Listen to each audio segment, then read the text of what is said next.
네, 3월 9일 에제르 예배 오신 여러분들을 주님의 이름으로 환영합니다. 오늘은 우리가 본문 사무엘하 8장부터 10장까지를 우리가 다루게 되는데요. 그래서 제5가를 우리가 그 본문으로 삼고 있는데 우리가 시간 관계상 집중적으로 살펴볼 것은 8장 15절부터 9장 7절까지가 되겠습니다. 그래서 사무엘하 8장 15절부터 9장 7절까지 지금 성경을 펼치시고 우리 함께 같이 읽도록 하겠습니다. 여러분 눈으로 따라오시기 바랍니다. 8장 15절입니다. 다윗이 온 이스라엘을 다스려 다윗이 모든 백성에게 정의와 공의를 행할세 수라의 아들 요압은 군사령관이 되고 아일루스의 아들 여호사밧은 사관이 되고 아이후의 아들 사독과 아비아달의 아들 아히멜렉은 제사장이 되고 스라야는 서기관이 되고 여호야다의 아들 분하야는 그렛 사람과 블랙 사람을 관할하고 다윗의 아들들은 대신들이 되니라. 다윗이 이르되 사울의 집에 아직도 남은 사람이 있느냐? 내가 요나단으로 말미암아 그 사람에게 은총을 베풀리라 하니라. 사울의 집에는 종 한 사람이 있으니 그의 이름은 시바라.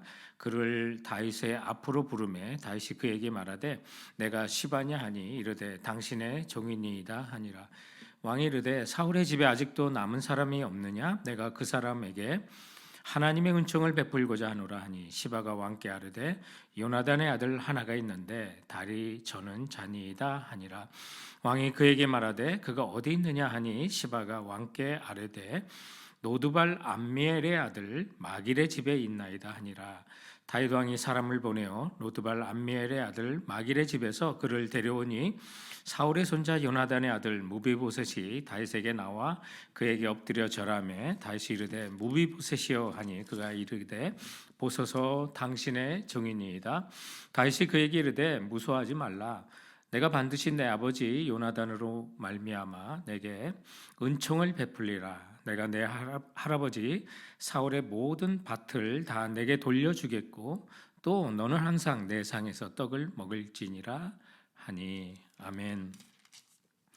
여러분, 우리 오가의 그 제목에 있는 것처럼 잔혹한 전쟁, 또 복된 친절이라 그래서 여기 8장에 보면 전쟁이 잔혹함이 이렇게 나옵니다. 그리고 9장에서는 이제 다윗이 무비보셋에게 친절을 베푸는 장면이 있는데 이게 같은 사람이 과연 이럴 수 있을까 싶을 정도로 전쟁 가운데 다윗과 또 무비보셋에게 자비를 베푸는 다윗의 모습은 너무 차이가 큽니다. 그래서 우리가 많이 듣는 질문 중에 하나가 구약의 하나님이 선하다면 어떻게 가나안의 그 여자 아이들까지도 다 동물까지도 진멸하라고 명령할 수 있을까? 오늘 다윗이 이 가나안을 정복해 나가는 그 장면들의 잔인한 모습, 또 세상적으로는 노력에 가까운 그런 모습들을 보면서 하나님의 뜻이 어디 있는지 과연, 그리고 또 우리 주님은 정말 한쪽 뺨을 맞으면 한쪽 뺨을 돌려대라고 하시는 은혜의 주님이신데 어떤 우리 주님이 과연 이런 모습들이 어떻게 우리가 받아들여야 하는지를 한번 살펴보고자 하는 것입니다. 그래서 제목을 니들이 공의와 사랑을 알아 우리가 좀 기억하도록, 공의와 사랑 정반대의 어떤 습성일 수도가 있는데 이렇게 공의가 없는 사랑은 또 정말 그 무력한 사랑이 될 수 있고 세상 가운데, 또 사랑이 없는 공의는 잔인하고 딱딱한 그런 모습을 보일 수가 있기 때문에 오늘 말씀을 통해서 과연 다윗의 이 모습은 우리가 어떻게 받아야 하는지를 한번 살펴보고자 하는 것입니다. 먼저 오늘 8장에 안 읽었던 본문이 길어서 생략했던 1절 이하에 이렇게 쭉 보시면 다윗이 1절에 보면 블레셋 사람을 쳐서 항복을 받고 블레셋 사람의 손에서 메덱 암마를 빼앗았어요. 또 2절에 보면 모압을 쳐서 그들을 땅에 엎드리게 했어요. 그래서 줄로 쟀어요. 그리고 그 두 줄 길이의 사람은 죽이고 한 줄 길이의 사람은 살리니라. 3분의 1은 죽이고 3분의 1은 살리는, 줄 잘 서야 된다는 말이 여기서 나온 것 같이 느껴지지 않습니까? 그리고 모압 사람을 다시 종으로 만들어서 조공을 드리게 하고 3절에 보면 르홉의 아들 소바왕 하닷 에살이 또 4절에 보면 그들을 마병 7천 명과 보병 2만 명을 사로잡고 그러니까 2만 7천을 여기서 사로잡았어요. 병거 100대의 말만 남기고 다윗이 그 외의 병거의 말은 다 말의 힘줄을 끊었더니 그래서 그 100대의 말을 힘줄 안 끄는 거는 어떤 짐을 이끌고 가기에 노역을 위해서 쓰려고 하는 거 외에는 다 군사적으로는 쓰지 않도록 그 힘줄을 자르는 그 장면들이 있고요. 또 5절에 보면 다메섹의 아람 사람이 이게 죽어가는 그 친분을 맺었던 소바왕 하닷 에셀을 도우러 왔을 때 다윗이 아람 사람 2만 2천 명을 또 여기서 죽이는 장면이 있고요. 그런데 7절에 보면 하닷의 신복들이 가진 금방패를 빼앗아 예루살렘을 가져오고 이제 사람 죽이는 뿐만 아니라 뺏어옵니다. 그리고 8절에 보면 하닷 에셀의 고을 베다와 베로데에서 매우 많은 놋을 빼앗고 금방패 빼앗고 롯도 빼앗고 또 10절 하반 중반 이후에 보면 다윗이 하닷 에셀을 쳐서 무찌름이라 요람이 은그릇과 금그릇과 놋그릇을 가지고 온지라 그래서 조공도 받는 거고 또 13절에 보면 다윗이 소금 골짜기에서 에돔 사람 18,000명을 쳐 죽이니 이런 용어들이 있는데 곳곳에 이렇게 하는 일에 대해서 6절 말씀에 보면 다윗이 어디로 가든지 여호와께서 이기게 하시니라. 이게 여호와께서 하신 거구나라는 사실을 깨닫고 또 다윗도 10절에 저들의 그 요람이 은그릇 금그릇 놋그릇을 가져온지라 11절 다윗이 그것도 여호와께 드리되 다윗이 개인적인 착복한 게 아닙니다. 주님께 바친 겁니다. 그리고 12절에도 보면 그 뒤에 소바왕 르홉의 아들 하닷 에셀에게서 노력한 것과 같이 드리니라. 그래서 거기서도 다른 데서도 얻은 것을 또 하나님께 드렸고 그리고 14절에 또 하반절에 보면 다윗이 어디로 가든지 여호와께서 이기게 하셨더라. 자 이렇게 해서 다윗이 한 일은 가는 곳마다 여호와께서 이기게 하셨다는 사실을 보게 되는데 자 그러면 이걸 우리가 어떻게 이해해야 하는가? 다윗이 이렇게 가나안의 여러 민족들을 이렇게 처절하게 전쟁 가운데 죽이고 또 빼앗아 오는 거에 대해서는 그 시대의 음란한 문화에 대한 하나님의 심판이라고 우리는 믿어야만 하는 것입니다. 이 팔레스타인 레바논 시리아에서 발견된 고고학적 그 유물들을 이렇게 보면 이 고대 중동 사회의 태폐화된 그 어떤 문화를 우리가 알 수가 있는데요. 수많은 우상들에게 제사를 바쳐지고 그 제사 의식으로 인해서 그 우상 앞에서 남녀들이 음란한 행동을 하는 것이 제도화가 됐고요. 그리고 신들을 기쁘게 한다는 명목에서 어린아이들을 제물로 바치는 그 신들 중에서 우두머리가 바로 바알이 되겠습니다. 태양신이 되는 거죠. 자, 그래서 골로새서 우리 요즘 3장을 암송하고 있는데 5절 말씀에 보면 그러므로 땅에 있는 지체를 죽이라 곧 음란과 부정과 사욕과 또 악한 정욕과 그리고 탐심이니 탐심은 우상 숭배니라 이런 것들로 인하여 여호와께서 이런 것들로 말미암아 하나님의 진노가 임하느니라. 너희도 전에는 그 가운데 살 때 그 가운데서 행하였으나라. 그래서 여러분 이런 것들이 이런 음란 부정 정욕의 어떤 모습들이 하나님의 심판을 불러오는구나. 그런데 우리도 그 가운데 예전에 살았다는 것이죠. 그래서 오늘 이 본문 속에 나오는 이제 가나안의 여러 종족들을 이렇게 처절하게 죽이고 또 빼앗고 하는 이런 다윗의 그 행동은 하나님이 철저하게 저들의 음란한 문화에 대한 하나님의 심판이라는 것을 기억하셔야만 합니다. 그리고 하나님의 살아계심을 저들이 소문으로 다 들은 사람들입니다. 그럼에도 불구하고 회개하고 돌아오지 않았는데 그 당시 그래도 회개하고 돌아왔던 당시에 여호수아 당시에 가나안을 정복할 때 그 사람이 기생 라합이었습니다. 그래서 여호수아 2장 9절부터 11절 그 내용들을 들으면 이 기생 라합은 하나님에 대해서 들었어요. 그리고 하나님과 함께하는 그 백성들이 또 그 땅 가운데 이방인들을 어떻게 이겨나가는지의 소식을 들었어요. 그래서 그 소식을 듣자 자기들은 마음이 녹아내렸고 그리고 너희로 말미암아 사람이 정신을 잃었나니, 그러니까 하나님의 심판에 대한 소식을 들었단 말이에요. 너희의 하나님 여호와는 위로는 하늘에서도 아래서는 땅에서도 하나님이시니라. 옛날 번역에는 상천하지의 하나님이시다, 이렇게 고백을 하면서 기생 라합은 왔단 말이에요. 그런데 나머지 사람은 어떻게 했어요? 소식을 듣고도 기생 라합이 이렇게 돌아왔다는 것은 그 당시 다른 사람도 들었다는 거예요. 기생 라합의 믿음이 다른 사람을 정죄하는 거예요. 아무도 안 돌아온 게 아니에요. 그러나 하나님이 역사하시는 소식을 듣고 회개하고 나온 사람이 있었단 말이죠. 그런데도 불구하고 그 땅이 회개하지 않으니까 하나님께서 심판의 도구로 다윗을 사용하시는 거예요. 그래서 오늘 8장에 나오는 이 모든 것들이 다윗이 가나안을 정복하면서 하나님의 공의와 정의가 그 세상을 심판하신다는 것을 보여주고 있는 것입니다. 근데 돌아보면 우리도 그 가운데 살았다. 그래서 그 심판에는 옛날에 우리의 옛사람이 심판받을 대상이었다는 거죠. 그런데 지금은 우리가 어떻게 변했습니까?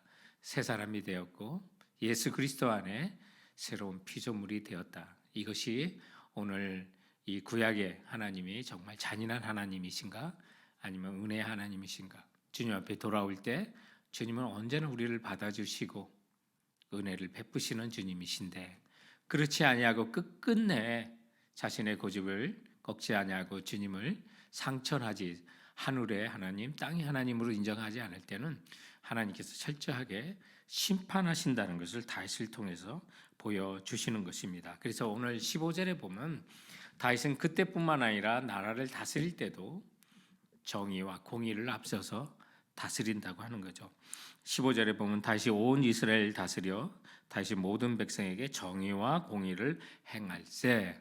새 번역 성경은 좀 더 현대인의 성경이라 마음에 와닿는 것 같아요. 그래서 다윗 그는 언제나 자기의 백성 모두를 공평하고 의로운 법으로 다스렸더라. 그래서 다윗은 세상도 그렇게 정의와 공평을 실현했을 뿐만 아니라 그 백성도 정의와 공평하게 다스렸다는 사실을 보게 되죠. 그래서 여러분 생각해 보십시오. 이제 다윗은 그 지역에 강대국이 된 겁니다. 힘을 가진 나라가 된 거예요. 그런데 그 힘을 가진 나라가 우크라이나 같은 나라를 이제 침략할 수도 있는 거고요. 그러나 그런 침략자들을 막아주는 그런 평화의 나라도 될 수 있는 것을 생각해 본다면, 여러분 이제 다윗에게 강대국이 되었고 힘을 가졌어요. 그런데 그 힘이 정의와 공의가 따르지 않으면 그 힘은 뭐가 될까요? 폭력이 되는 거죠. 정의와 공의가 없는 힘은 폭력이 되는 거예요. 그런데 정의와 공의에 의해서 그 힘을 사용한다? 박수 받는 거죠. 하나님이 바로 이러신 분이에요. 그래서 그 가나안 땅의 우상 문화를 하나님께서는 정의 가운데 심판하시는 것이 폭력이 아닙니다. 다윗은 폭력을 행한 것이 결코 아니라는 거예요. 그리고 강한 권력을 가졌을 때 권력은 또 정의와 그 공의가 따르지 않는다면 그 권력은 독재가 되는 거고요. 공의와 정의가 없는 힘은 폭력이 되고 또 정의와 공의가 없는 권력은 폭력이 독재가 되고요. 또 경제적인 풍요를 가졌는데 돈이 넘쳐나요. 정의와 공의가 없으면 향락 풍주와 삭취에 빠지는 거고요. 그리고 강한 힘이 가졌을 때 절제하지 않으면 정말 독성과 오만에 빠지는 거예요. 그런데 우리가 힘을 갖고 물질을 가져도 정의와 공의에 의해서 사용하게 된다면, 거기에 또 나아가 사랑과 함께 사용하게 된다면 하나님께 영광을 돌리는 것이죠.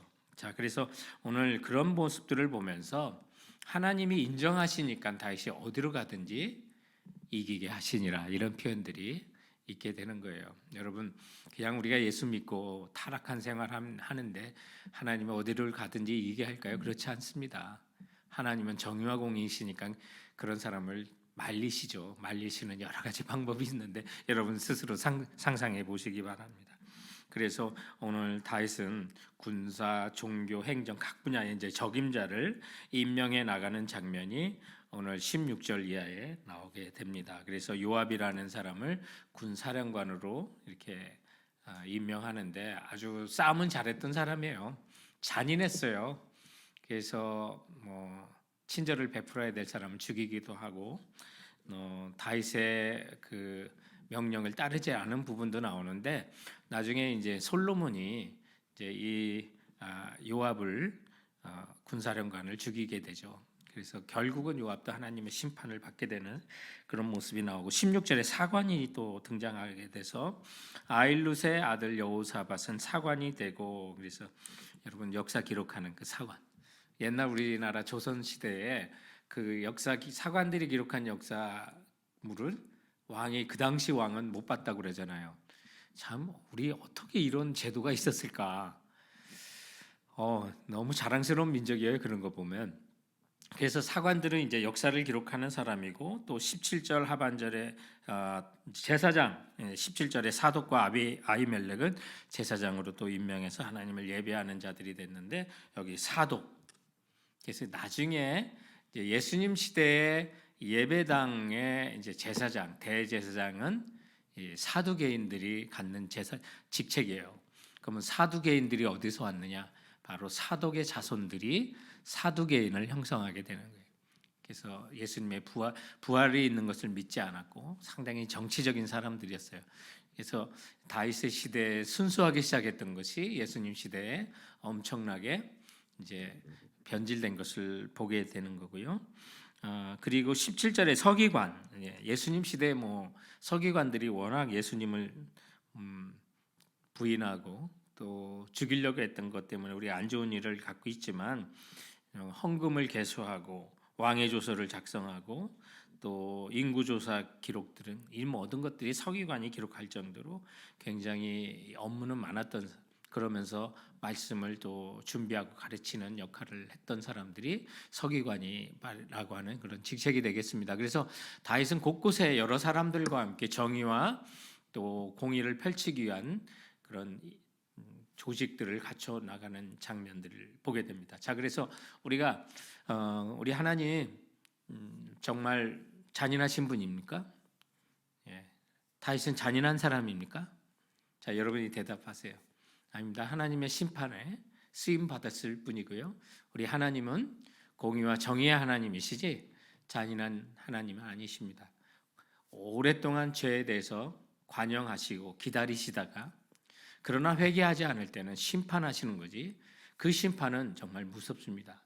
그러므로 오늘 우리가 과거에 어떤 위치에 있었는지 보고 우리도 이 심판에서 자유롭지 못한 사람이었는데 지금은 구원받고 용서받은 자입니다 라고 하는 그런 빚진 자의 심정을 우리 모두가 갖길 바랍니다. 그래서 우리가 이 세상에 말하는 정의와 공의가 아니라 너희들이 정의와 또 공의를 알아 사랑을 알아 라고 할 때 이 정직한 하나님 안에서 믿음 안에서 진리 안에서 정의와 공의가 무엇인지를 분명히 알고 또 우리가 힘을 갖던 권력을 갖던 또 어떤 위치에서든 그 일에서 폭력이나 독재나 이런 것이 일어나지 않도록 공의와 정의 속에서 살아가는 우리 삶이 되어야 할 것입니다.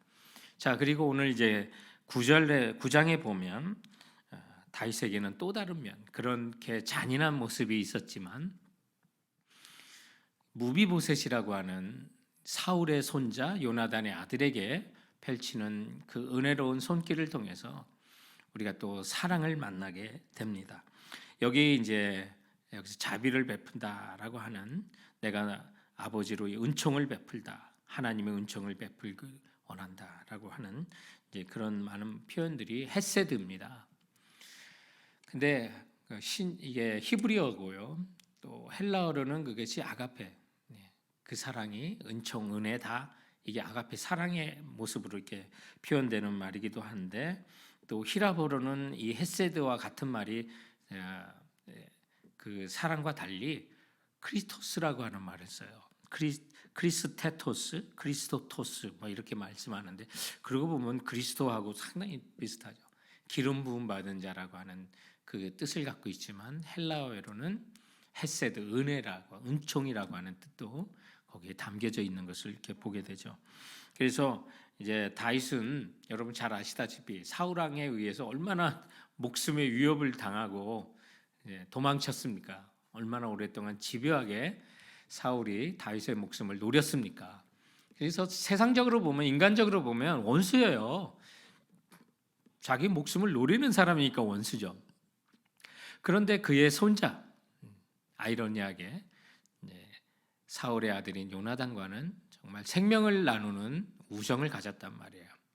그런데 오늘 이제 사울의 가문 요나단의 자녀가 가문이 다 끊어졌는지를 이제 좀 대적들을 제압하고 좀 태평성대가 이루어질 것 같으니까 이제 찾기 시작하는 거죠. 우리가 먹고 살기 바쁠 때는 기억도 못 하다가 어느 순간에 하나님께 약속하고 또 언약한 것이 있으면 막 생각나서 그거 실천하려고 하고 그럴 때가 있잖아요. 다윗이 바로 이제 그런 일이 됐어요. 그래서 오늘 이 본문에 보니까 사울의 집에 아직 남아 있는 사람이 있느냐. 그래서 요나단으로 인해서 그에게 은총을 베풀리라라고 말하는데, 여기에 무비보셋이라고 하는 이제 그 도망치다가 뭐 아이를 떨어뜨려서 두 다리를 다 저는. 근데 옛날에 장애인들은 정말 사회 내놓지도 못하고 뭐 그래서 오늘 이 표현에도 보니까 너무 가슴 아픈 표현을 하잖아요. 자기는 죽은 개와 같다고. 유대인들이 얼마나 그 개를 무시해요. 요즘처럼 사랑받는 그 애완동물이 아닙니다. 반려견 이런 수준이 아니에요. 이제 그렇게 표현할 정도인데, 그래서 시바라고 하는 그 사울의 가문을 수종들었던 그 종을 불러왔는데 요나단의 아들이 한 명이 살아있다는 거예요. 그런데 무비보셋이고 다리를 저는 자다. 이제 그를 찾아내라고 할 때 오늘 이 다윗이 뭐라 그래요? 3절 말씀을 보세요. 왕이 이르되 사울의 집에 아직도 남은 사람이 없느냐? 내가 그 사람에게 하나님의 은총을 베풀고자 하노라 하니. 누구 은총이요? 하나님의 은총. 하나님의 은총. 헤세드입니다. 헤세드입니다. 정말 조건 없는 은총입니다. 여러분, 그래서 무비보셋이 다윗에게 그 은총을 받는 것은 하나님의 은총을 받은 거예요. 그러면 오늘 우리들이 이 모습을 통해서 내가 받은 하나님의 은총을 기억하게 하는 거죠. 우리가 잘 아는 에베소서 2장 8, 9절이에요. 너희가 그 은혜로 인하여 믿음으로 말미암아 구원을 얻었나니 이것이 너에게서 난 것이 아니요 하나님의 선물이라. 행위에서 난 것이 아니니 누구든지 자랑하지 못하게 하려 하심이라. 자랑할 수 없는 은혜 가운데 우리가 구원받았어요. 근데 우리가 통상 그 암송을 하면 거기까지 암송을 하는데, 그 말씀 앞에 에베소서 2장 8, 9절 앞에 7절이 있는데, 그 7절에 어떤 말씀이 있냐면, 이는 그리스도 예수 안에서 우리에게 자비하심으로써 그 은혜의 지극히 풍성함을 오는 여러 세대에 나타내려 하려 하심이라. 주님께서 우리를 구원해 주시고 행위가 아닌 은혜로 말미암아 믿음으로 말미암아 우리를 구원해 주신 것은 대대로 하나님의 자비하심이 풍성하신 것을 보여주려 하신다고 한 거예요. 그래서 오늘 이 다윗의 무비보셋을 향한 그 은총은 내가 하나님의 은총을 베풀리라. 내가 하나님의 은총을 받았습니다. 이 시간도 하나님 은총을 받고 있습니다. 왜 우리가 많은 사람들이 막 사랑이 그리워가지고 막 그 사랑에 목매여서 아우성 칠 때가 참 많아요. 근데 우리는 가장 완벽한 사랑을 받았어요. 누구로부터요? 하나님으로부터, 주님으로부터, 예수 그리스도를 통하여 말할 수 없는 은총을 우리가 이미 받은 사람이라는 사실 기억하십시오. 그래서 다윗이 무비보셋을 돌보는 그 지극한 그 사랑을 통해서 내가 받은 그 사랑을 기억하자는 거예요. 그래서 우리가 정말 그 사랑을 압니까? 여러분이 그 사랑을 압니까? 그 사랑 변함없으신, 정말 상한 갈대를 꺾지 아니하시고 꺼져가는 등불 끄지 아니하시는 주님의 그 사랑, 오늘 그것이 무비보셋의 위치에 우리가 서 있구나. 다윗은 예수 그리스도의 완전한 모형이십니다. 주께서 십자가에 우리의 죄와 허물을 위하여 돌아가심으로 하나님의 그 지극히 풍성한 사람을 우리에게 보여주시는 것입니다. 자, 그리고 오늘 이 본문을 통해서 우리 마지막으로 생각할 게, 우리는 정말 이 주님의 사랑에 빚진 자 된 사람이라는 사실을 기억하십시오. 오늘 다윗이 무비보셋에게 이런 사랑을 베푸는 것은 사실은 돌아보면 요나단으로부터 받은 사랑에 대한 빚이었다는 사실을 또한 깨닫게 됩니다. 1절에 보면 다윗이 이르되 사울의 집에 아직도 남은 사람이 있느냐, 내가 요나단으로 말미암아 그 사람에게 은총을 베풀리라 하니라. 그래서 오늘 다윗이 무비보셋을 찾아서 이렇게 은총을 베푸는 것은 누구로 말미암아? 요나단으로 말미암아. 다윗에게는 요나단에게 진 사랑의 빚이 있었던 거죠. 그래서 그것을 갚는 거예요.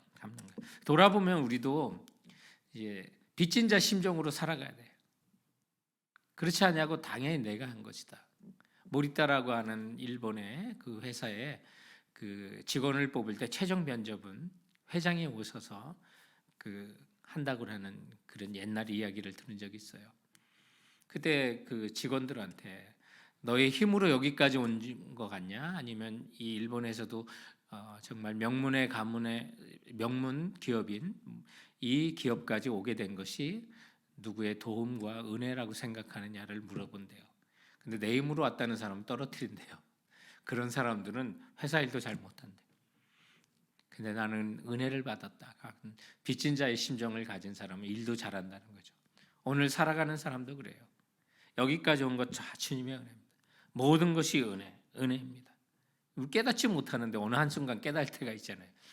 우리가 대면 예배하고 정말 날마다 우리 성도들 모이는 거 당연한 줄 알았잖아요. 모든 거 당연한 줄 알았는데 코로나가 뭐 아직도 진행이 되고, 또 몇몇 우리 교우들이 지난주에도 코로나 때문에 또 나오지 못하신 분이 있어요. 예전같이 위험하지는 않지만, 그러나 그런 교훈들이 모든 것이 정말 은혜였다는 사실을 우리가 깨닫잖아요. 그래서 오늘 이 본문에도 보면 7절에도 다윗이 요나단의 아들 무비보셋을 만났을 때 다윗이 그에게 이르되 무서워하지 말라. 지금 요나단은 무비보셋은 떨었어요. 당시에 정권이 바뀌면 그 옛날 왕가의 가문들은 막 다 죽이는 거 봤잖아요. 무비보셋에도 그렇게 두려움이 있었죠. 근데 두려워 말라. 내가 반드시 내 아버지 요나단으로 말미암아 내게 은총을 베풀리라. 내가 내 할아버지 사울의 모든 밭을 다 내게 돌려주겠고 또 너는 항상 내 상에서 떡을 먹을지라. 그래서 다윗이 베풀었던 모든 은혜는 요나단이 다윗에게 했던 그 은혜에 대한 보답이었다는 사실을 깨닫게 되는 것이죠. 이런 내용들이 이제 사무엘상 20장 12절 이하에 보면 나와요. 요나단이 다윗에게 이르되 이스라엘 하나님 여호와께서 증거하시거니와 내가 내일이나 모레 이맘때에 내 부친을 살펴서 너 다윗에게 대한 의향이 선하면 내가 보내어 내게 알게 하지 않겠느냐. 요나단의 아버지 사울이 다윗의 목숨을 계속 노리고 있다면 알려주겠다는 거죠. 근데 요나단의 도움이 없었다면 다윗은 벌써 죽었을 거예요. 그 생각을 해보면 정말 다윗은 요나단의 그 사랑에 대한 빚진 자가 되었고, 또 저들이 울면서 헤어지면서 아버지 사울이 여전히 다윗의 목숨을 찾을 때 요나단이 다윗을 할 수 없이 보내잖아요. 서로 부둥켜 안고 울면서. 그리고 요나단은 다윗이 하나님께서 세우신 사람인 것을 알아가지고 여호와의 인자를 너는 또한 나와 내 자손에게 베풀어 달라고 하는 그런 말씀을 해요. 그래서 그 말씀에 사무엘상 20장 15절에 보면 여호와께서 너 다윗의 대적들을 지면에서 다 끊어 버리신 때에도 너는 내 인자를 내 집에서 영영히 끊어 버리지 말라. 내가 너를 보호하고 사랑을 베풀고 선대하는데 너도 나와 내 후손에게 그렇게 해달라고 요청을 해요. 그러면서 16절에 이에 요나단이 다윗의 집과 무엇을 했다고 그래요?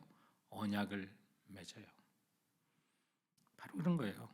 참 요나단 대단한 사람이죠. 자기가 지금 왕자의 신분에서 자기가 왕이 되려고 하지 아니하고 하나님이 하실 일을 알았던 그리고 그 뜻에 순종했던 그 요나단. 그래서 다윗에게 자기와 자기의 모든 후손들을 은총을 베풀어 달라고, 그리고 언약을 맺는, 참 이런 것이 이제 그 요나단이 다윗의 모든 원수를 다 물리친 후에라고 했으니까 지금 때가 정말 정확한 것 같아요. 저들을 다 진멸하고 다윗은 이제 왕권을 든든히 가지면서 직책을 가진 사람을 임명하고 또 거기서 무비보셋을 찾아 사랑을 베푸는 그런 그 장면들. 성도 여러분, 사도 바울도 나는 빚진 자라고 하지 않았습니까? 돌아보면 여기 나오는 무비보셋은 우리의 모습을 보여줍니다. 감히 받을 자격이 없는 우리들의 모습. 그러나 하나님의 은총이 우리에게 부어졌고 이 땅을 살아가는 우리들은 이제 빚진 자가 되어 사도 바울처럼 나는 빚진 자다. 하나님께만 빚졌나요? 아니에요. 나는 야만인이나 헬라인이나 모든 사람이 빚졌다고 사도 바울은 말한 걸 여러분 기억하십시오. 돌아보면 하나님의 그 사랑이 주변의 수많은 이방인들과 사람들에게도 우리가 빚지면서 살아가게 돼 있어요. 그러나 그분들의 뒤에는 그 사랑을 베푸신 분이 우리 하나님이라는 사실을 깨닫게 되는 거죠.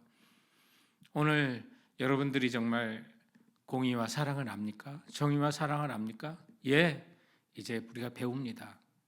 여기 정의는 하나님의 정의입니다. 하나님의 공의입니다. 거기에 힘을 가져도 권력을 가져도 하나님께서 우리에게 가르치신 그 정의와 공의가 없다면 폭력이 되는 거고 독재가 되는 거고 그리고 타락이 되는데, 하나님께서 우리에게 가르쳐 주신 그 정의와 공의가 있고 또 회개하지 아니하고 하나님의 정의와 공의를 무시하면 오늘 8장에 있는 가나안 사람들의 여러 부족들이 멸망을 당하는 것처럼 우리도 멸망을 당할 수 있구나. 그런데 우리는 하나님의 은총으로 구원을 받았구나. 이제는 이 모든 것이 다윗을 통해서 하나님의 은총을 기억하게 하고 또 나아가 나는 빚진 자입니다. 주님, 모든 사람에게 또한 빚졌습니다. 주님의 그 사랑의 빚이 너무 커서 우리 이웃에게도 빚졌습니다 라고 하는 빚진 자의 심정으로 살아간다면 우리 다윗처럼 무비보셋에게 은혜를 베푼 것처럼 우리도 우리 이웃들에게 그리고 함께 예배드리는 우리 에제르 예배자들 서로에게도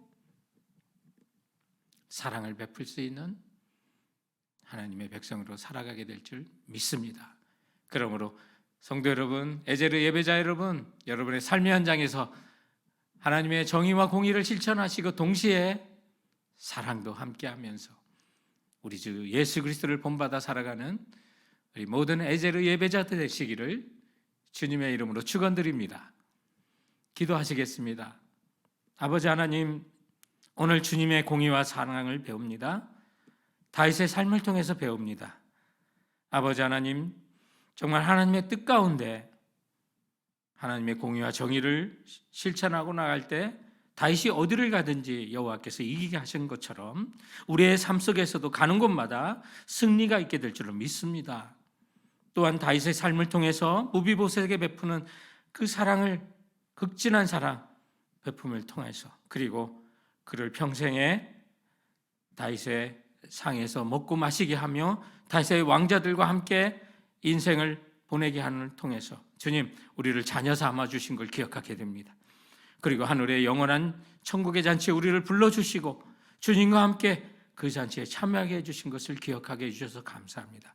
우리에게는 그런 아버지 하나님 나라의 놀라운 만찬이, 그 상이 베풀어진 것을 믿고 이 땅 가운데 하나님께서 우리가 베풀어 주신 그 사랑에 빚진 자 되어 이웃들에게도, 우리 성도들 서로에게도 사랑을 베풀며 살아가게 하여 주옵소서. 모든 말씀 예수님의 이름으로 기도하옵나이다.